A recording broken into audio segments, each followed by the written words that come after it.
प्यारे बच्चों, मेरा नाम प्रवीण गहलोत है और आनंद इंस्टीट्यूट शिगवंश के यूट्यूब चैनल पे आप सभी का स्वागत है। आज हम बात करेंगे 6th क्लास के पाठ्यक्रम में जो व्याकरण है उस व्याकरण के वर्णमाला के बारे में जानकारी प्राप्त करते हैं। अब देखना यह है कि हिंदी वर्णमाला में कितने वर्ण होते हैं, कितने स्वर होते हैं, कितने व्यंजन होते हैं। वैसे तो ये बिल्कुल सामान्य सा टॉपिक है जिसको लेकर के हमारी चर्चा कर रहे हैं, लेकिन जितना महत्वपूर्ण है वो आप सब जानते हैं। क्यों कि बिना स्वर के, बिना व्यंजन के हम किसी भी वाक्य को, पाठ को या लेसन को नहीं समझ सकते। अगर किसी भी चीज को पढ़ना है तो उसके लिए हमें स्वर और व्यंजन की जानकारी पूर्ण रूप से होना आवश्यक है।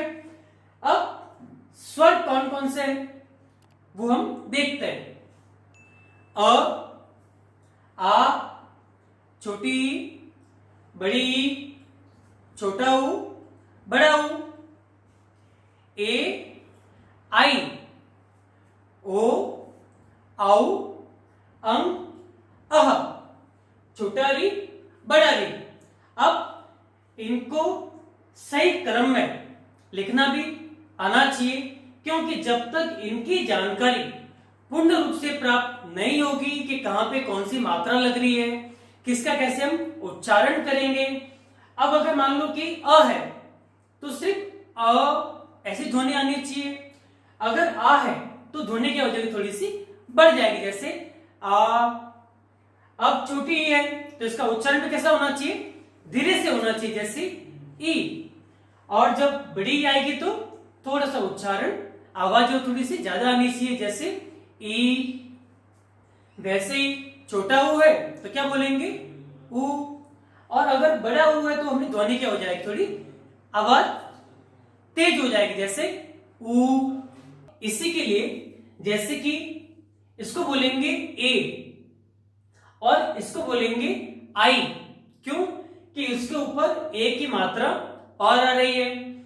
अब इसके ऊपर एक मात्रा है और इसके ऊपर दो मात्रा है, तो इसको बोलेंगे ओ और इसको बोलेंगे आउ।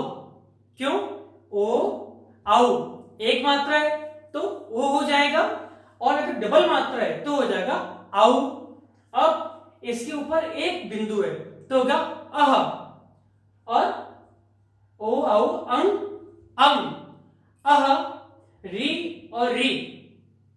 पहली छोटी होगी री, दूसरी री, थोड़ा बड़ा हो जाएगा। तो स्वरों को बोलते समय इसके उच्चारण का हमें अच्छे से ज्ञान होना चाहिए। उसके बाद आता है हमारे व्यंजन। स्वर स्वतंत्र होते हैं, इनके उच्चारण में हमें किसी भी वर्ण की या किसी भी दूसरी ध्वनि की आवश्यकता नहीं होती। ये बिल्कुल स्वतंत्र होता है, हम आसानी से बोल सकते हैं आ। लेकिन जो व्यंजन है ये उच्चारण में नहीं आते जब तक इनके अंदर स्वर नहीं मिलेंगे। यहां पे जो व्यंजन लिखे गए हैं इनमें स्वर मिले हुए हैं तो उसका हम उच्चारण कर सकते हैं।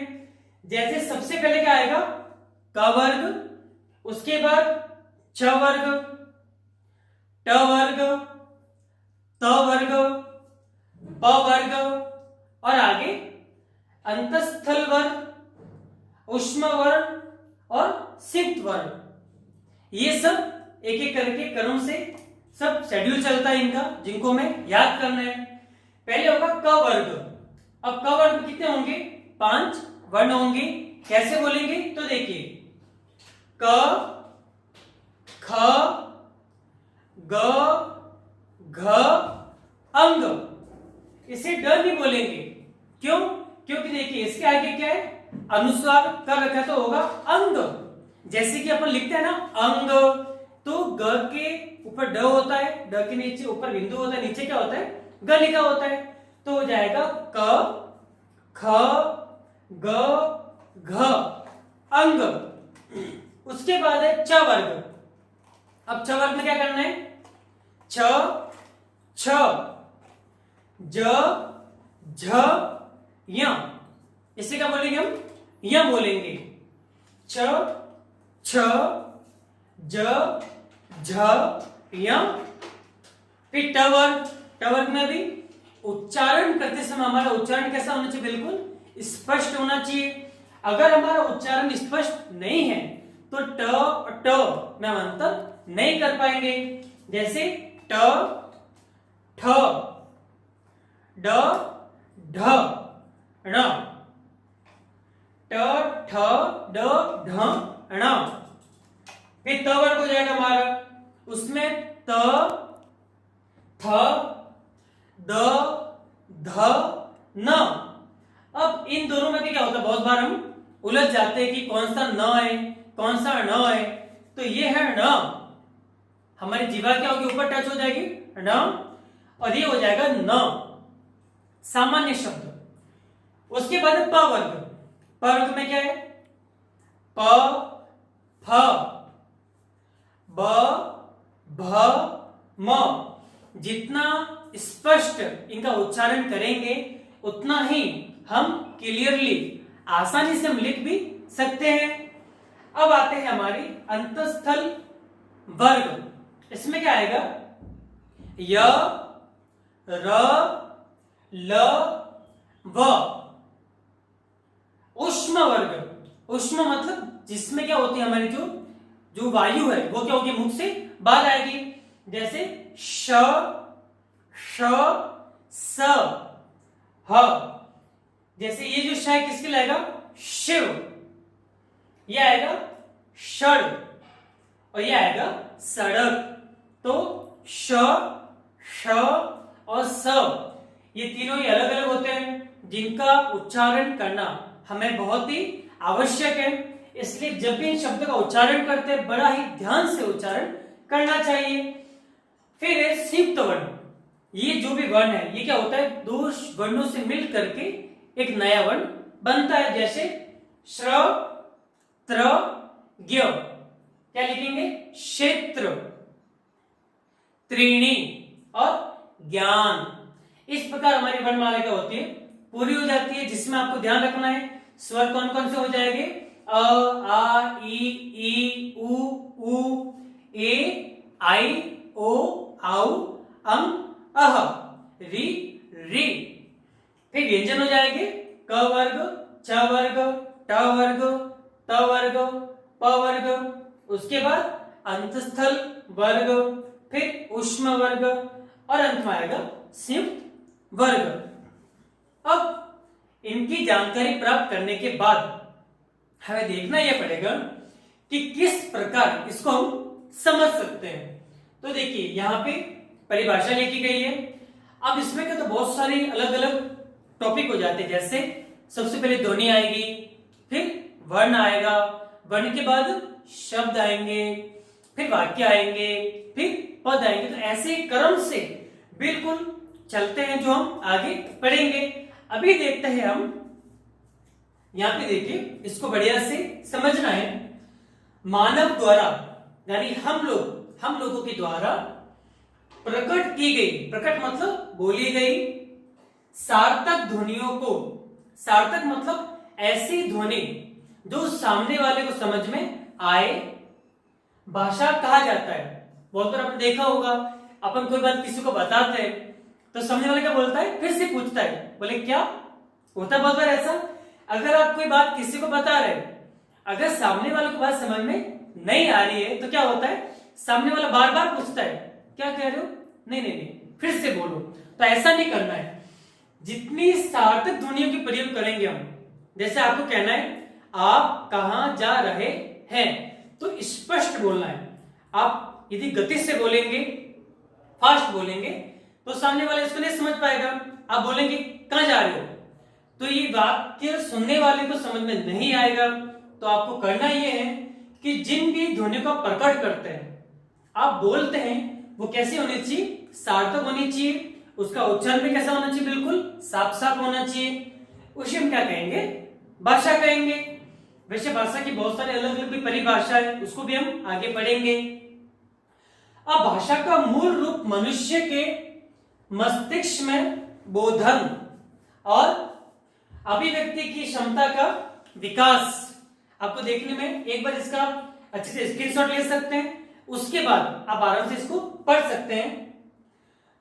मनुष्य के मस्तिष्क में, दिमाग में बोधन यानी समझना और अभिव्यक्ति, आप किस प्रकार सामने वाले को समझा रहे हो कि क्षमता का विकास करता है। अगर आप सामने वाले को बात समझा रहे हो और सामने वाला यदि उसको बोधन नहीं कर पा रहे, समझ नहीं पा रहे, आपकी अभिव्यक्ति सही नहीं है, जो बात समझाने की प्रयास कर रहे हो वो बात बढ़िया से नहीं समझा पा रहे हो, तो ये क्षमता का क्या होगा, अगर अच्छे से समझा पा रहे हो तो सामने वाले का जो विकास है बुद्धि का वो हो जाएगा। अगर अच्छे से नहीं समझा पा रहे हो तो बात नहीं समझ पाएगा सामने वाला। जैसे उदाहरण के लिए देखते हैं, छोटे बच्चे होते हैं एलकेजी में, एचकेजी में, अगर सामने वाला अध्यापक जो गुरुजी है, अगर बच्चे को बढ़िया से नहीं सिखा पाएंगे, अच्छे से उच्चारण नहीं कर पाएंगे, तो बच्चा कैसे सीखेगा। इसके लिए बहुत जरूरी है कि पहले बच्चे को बढ़िया से बताया जाए कि बच्चों ये देखिए, जैसे कि हाथी, घोड़ा, कमल, एक एक वर्ण का, एक एक ध्वनि का उनको बढ़िया से उच्चारण करवाना पड़ेगा। तो क्या होगा, उनकी जो बुद्धि है, जो उनका मस्तिष्क है, उसकी क्षमता का क्या होगा, विकास होगा। फिर भाषा विज्ञान के अनुसार मनुष्य के द्वारा प्रकट की गई ध्वनियों को, ध्वनि कौन प्रकट करेगा, मनुष्य करेंगे। क्यों कि मनुष्य ही मनुष्य की भाषा समझ सकता है। शब्दों के चिन्ह के द्वारा अभिव्यक्त किया जाता है, उसे वर्ण कहते हैं। बिल्कुल आसान भाषा में अगर हम कहें तो इसका मतलब ये होगा कि मुख से उच्चारित स्वरों को ध्वनि कहते हैं और ध्वनि के लिखित रूप को क्या कहते हैं, वर्ण कहते हैं। चिन्ह लिखा हुआ है, फिर से देख लीजिए, ध्वनियों के शब्द चिन्ह, ध्वनि पहले होगी, उसके बाद क्या होगा, उसका चिन्ह होगा, के द्वारा अभिव्यक्त किया गया जाता है, उसे वर्ण कहते हैं। उदाहरण के लिए देखते हैं अपन एक बार, जैसे कि देखिए मैं बोल रहा हूं क, केवल क को बोल रहा हूं तो क क्या हो जाएगा, ध्वनि, ठीक है। लेकिन जैसे ही इस क को हम क्या करते हैं, यहां पे लिख देते हैं, तो ये क्या हो जाएगा, वर्ण हो जाएगा। क्यों कि ध्वनियों के शब्द चिन्ह, पहले ध्वनि था, अब इसको लिख दिया तो ये क्या बन गया, चिन्ह बन गया। और चिन्ह को क्या कहेंगे अपन, वर्ण कहेंगे। तो आप ये भी परिभाषा याद कर सकते हैं कि ध्वनियों के शब्द चिन्ह के द्वारा, जब शब्द को लिखा जाता है, ध्वनि को लिखा जाता है, उसको अभिव्यक्त किया जाता है, समझाया जाता है, तो उसे कहते हैं वर्ण। और आप ये भी परिभाषा लिख सकते हो, अच्छे सुन लीजिए, कि ध्वनि के लिखित रूप को वर्ण कहते हैं। ध्वनि को जब लिखा जाता है तो क्या बन जाता है, वर्ण बन जाता है। बिल्कुल आसान सी बात है। अब बहुत बार क्या होता है, अपन कंफ्यूजन हो जाते हैं, उलझ जाते हैं कि आखिर वर्णमाला में कितने वर्ण हैं। अभी तक ये एकदम क्लियर नहीं हो पाया, लेकिन हम यह प्रयास करते समझने का कि हिंदी में उच्चारण के आधार पर, हम जो उच्चारण करते हैं उसके आधार पर 45 वर्ण होते हैं। इसमें 10 तो क्या होते हैं, स्वर होते हैं, और 35 व्यंजन होते हैं। लेकिन लेखन मतलब लिखते समय, लिखने के आधार पर, लेखन के आधार पर ये हो जाएंगे 52 वर्ण, जिसमें 13 तो हो जाएंगे हमारे स्वर, और 35 हो जाएंगे हमारे व्यंजन, और 4 हो जाएंगे हमारे संयुक्त व्यंजन। इसके आधार पर कुल हो जाएंगे हमारे 52 वर्ण। किसके आधार पर, लेखन के आधार पर। अगर बोलते समय हम बोलेंगे तो क्या होंगे, बहुत सारे शब्दों का प्रयोग नहीं करेंगे, लेकिन जब भी इनको लिखा जाता है तो सारे ही वर्णों का प्रयोग हमें करना पड़ता है। इसके आधार पे देख लिया कि स्वर कितने होते हैं, व्यंजन कितने होते हैं। अब हमें देखना पड़ेगा कि आखिर स्वर में और व्यंजन में क्या अंतर है। आप कैसे पहचानोगे कि स्वर कौन सा है, और कैसे पहचानोगे कि व्यंजन कौन सा है। अगर व्यंजन का उच्चारण नहीं हो सकता तो ये पता लगना बहुत जरूरी है कि आखिर व्यंजन में ऐसा क्या होगा, कौन सा वर्ण जुड़ेगा या कौन सी ध्वनि उसके अंदर जुड़ेगी, तब जाकर के व्यंजन का उच्चारण होगा। तो स्वर को और व्यंजन को हम जो है वो आगे की वीडियो में डिस्कस करेंगे, पढ़ेंगे। जय हिंद, वंदे मातरम।